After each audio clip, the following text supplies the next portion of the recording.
we'll start planning his next fight very soon. Lots of rumours about Dillian Whyte. Any truth to them at all? Absolutely no truth at all. Not one conversation about Dillian. I mean, I read this stuff on Twitter. I'm like, confirmed. It's like Gareth A. Davis. It's like, what the, confirmed. Yeah, I have it on very good authority. It's like, just fucking call me, mate. I'll tell you how good authority it is. And there's absolute. By the way, I don't rule out a Dillian Whyte fight, but absolutely never been mentioned in a conversation with me and AJ. And there's no negotiations, nothing at all. Boots, Xander Zayas, that's something that's been getting in. Apparently there's talks. Is there any truth to that either? There are talks. I mean, look, we were right on the line with Virgil Ortiz. We were planning, media tours. I mean, that's how close we were. And now, obviously, with the great news about the Zone and Top Rank, working together, and obviously our relationship with Top Rank, there has been some conversations with Xander Zayas. There's no media tour planned on that one, but I just think, as good a fight as the Ortiz fight was, Xander Zayas is right up there as well. Also, we have Josh Kelly, a champion in the weight class as well. So it's been a bit of a frustrating time for Boots, if I'm honest. He was due to fight April, May. It's going to be June now, but I guarantee he will be in a big fight next, and we'll decide that. I think by the end of next week, we will be pulling the trigger on a Boots fight, so it's imminent. What does Josh Kelly have to say about that? Because I know he was very keen on that Xander Zayas fight. Yeah, he still wants it. And by the way, Xander Zayas likes that as well. But there is a huge amount of money in the Boots-Xander Zayas fight. So, right now, by the way, Josh Kelly has the option to fight Boots as well, and that might happen. So, but also, I had no problem with Josh Kelly having a voluntary defence. Don't forget, he just beat Mertz Aliyev. What do you want to do? Mertz Aliyev, then Boots. I mean, that's a hell of a run, So we'll see, but he's open to the big fights as well, and there's ongoing conversations, and it's an absolute priority because it kind of delays other things as well. Ben Whittaker's a good example of that, and there will be news today about Ben Whittaker's next fight. We're going to be keeping him very active. He's going to fight on a UK show that's already announced, but he's also going to fight a few weeks later as co-main event in America. So we're going to get him very, very active now. And it's not his fault, it's not our fault, but unfortunately he was co-main for Boots. So he's been delayed as well. So it's, it can be a bit painful in that respect, but we'll make sure everyone's looked after. Eddie, back onto Anthony Joshua, there was a fear for myself back when he was with Derek James that they were turning, as Tony Bellew phrased it, a dog into a cat, where he was wanting to become a polished boxer instead of a knockout artist. Training with Usyk now, that's not going to be a bad thing for anyone, but is there a fear that he is going back to that and maybe looking to box perfectly and brush up on them things instead of being a guy who knocks people out? No, because I think you have to perform to your mindset, if you like. And AJ is a student of the game. He's always looking to improve. He's still a devastating puncher, but he doesn't make as many mistakes as he used to. You can go through those levels being a devastating puncher and knocking people out, but when you come up against pound for pound great fighters, you've got to have a bit more about you. Do you know what I mean? You can be a dangerous guy, but you're just not going to win those fights without great fundamentals. And I think people actually underplay his improvements as a fighter in that respect. His defence, his jab, his footwork. Like, it's much better than it used to be.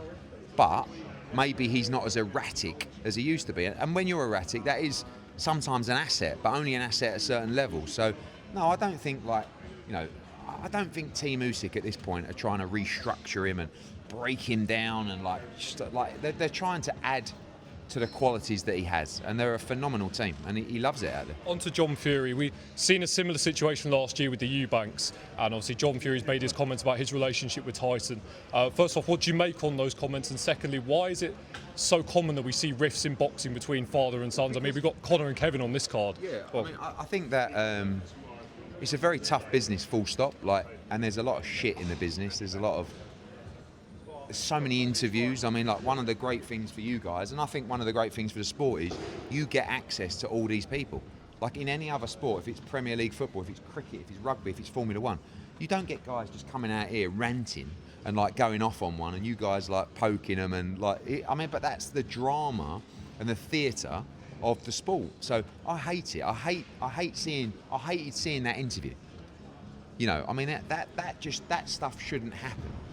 And I hope those guys can just have a conversation and get it together. They've done so much together. I mean, they're father and son, And people criticise Tyson Fury. I've not always seen eye to eye to him, But by the way, he lost 2 close fights to the pound-for-pound number 1. And he looks like he's training his arse off for a very important moment in his career. So give him that respect and time, and let's see how he performs in April. And Dana White signed a deal with Sky Sports. What's your reaction to that? It's good for Sky Sports to be back in boxing. They're also working with Jake Paul, an MVP coming up as well. I think Dana's got 4 or 5 shows in the UK. It's just difficult to just pop in on fight week and create something big. You've got to really have boots on the ground there, and you've got to have, a real ambition. And I look at their business at the moment; it's in complete turmoil. Not necessarily Zuffa, but TKO and UFC.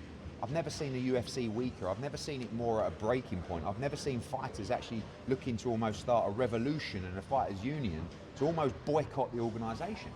Because what TKO entering the boxing space has done to them is just highlight the problem of their UFC business, and it's done it very, very quickly. Probably to the point where they're thinking, fucking hell, not sure this was a good idea, because they're not going to be making money out of boxing for a long, long time, and they're jeopardising their business, which is going to affect their numbers, which is could affect their share price and everything moving forward. So, but in boxing, you've got to be 100% up for the fight every single day. What you can't do is go away and do a little bit of slap and do a little bit of UFC, not a lot of UFC because that requires a lot of work, and then just pop back to London and have a successful UK business as well. Do you know what I mean? They've got a show in May, did they say? Well, that's 4 or 5 weeks away. So who's fighting? I know a couple of fighters they signed this week, and I don't want to be disrespectful to them, I won't name them, but they wouldn't even get on my before the bell. So again, it's like it's a daily fight that you've got to be up for. And I look at the body language, and all I see is stress. And let me tell you, the stress of boxing is fucking horrendous, right? And when you run businesses like they do at that level, the stress in general is fucking horrendous. You throw boxing into that mix, these people are control freaks.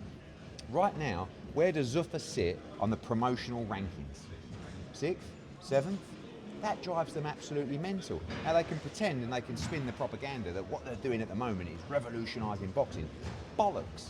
It's a couple of fights in a garage between people that most people have never even heard of, that nobody's watching on Paramount Plus. The ratings are shit. But what they'll tell you is it's phenomenal. And the Zuffa belt, it's unbelievable. Fur coat, no knickers. Right? That's the saying that my dad always taught me, which is, you walk in a fur coat, underneath it's all, there's fuck all there. And that is basically the situation of Zuffa boxing.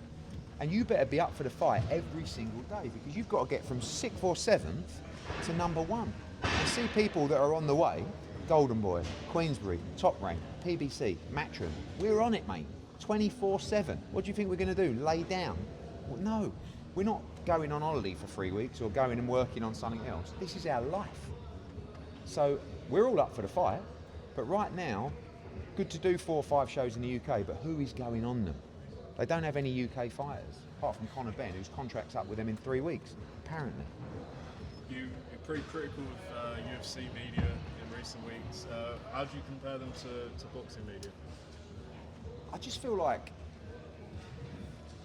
look, at the end of the day, we give you access, right? So you can't take the piss, but you can push me on if I say something that you don't think makes sense, I think it would be good for you to go, yeah, but hang on a minute. So for example, if you're asking me a question and I'm Dana White and you say to me, don't you feel that the UFC fighters are going to be very angry and almost completely bemused by Conor Benn getting $15 million for a 10-rounder on an undercard? And he goes, Pete, you should want people to make more money. I think it's a great thing for UFC fighters that Conor Benn's making $15 million. Next question. I mean, I'm sorry, that makes absolutely no sense at all. So I would expect you to go, what do you mean? How is that good for UFC fighters? Right, okay. Then another question might be, John Jones has come out with a massive Twitter rant where he's so disappointed he's not on the White House card. And Dana White goes, John Jones was never on the White House card. Never. He was never going to go on that card. And someone said, but they said that he was in negotiations with your team. Yeah, he was in negotiations to fight on that card. Everyone was. Next question. But, hold on. You just said he was never going to fight on the card. Do you know what I mean? So it's like, you don't want to get slung out, and I would never sling you out anyway, but these are not like personal questions. These are just questions that you should be asking. But like, now, what you should be saying is, you should be saying, like, are you going to actually, considering the problem that you have right now, are you actually going to look at fighter pay in the UFC? Because I represent the UFC World Heavyweight Champion. I'm going to bite my tongue a little bit for now. But what I will tell you is his contract is a fucking disgrace, right? A disgrace. And I cannot believe the money that he is on when you look at the commercial revenue that his fight would generate against a Pereira or against again in a rematch, right? And honestly, if I'm Tom Aspinall, I'm looking at that contract, I go, I don't even think you should fucking bother me.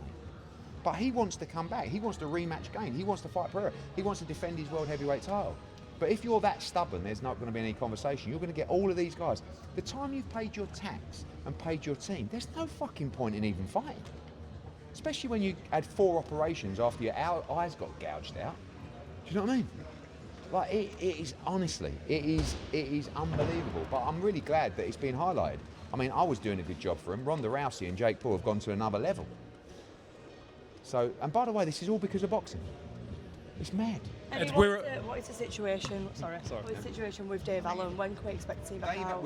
Dave Allen has done a great job because he's kept his mouth shut. I mean, I've got a big mouth. He's got a massive mouth. And I said to him, Dave, just, we've received the contract. Actually, this is the first time Dave Allen has ever reviewed a contract. Because I said to him, Dave, I've got the contract. Is there any requests you have? Oh, what sort of requests can I have? I was like, well, quite a lot, really. So we've received the contract.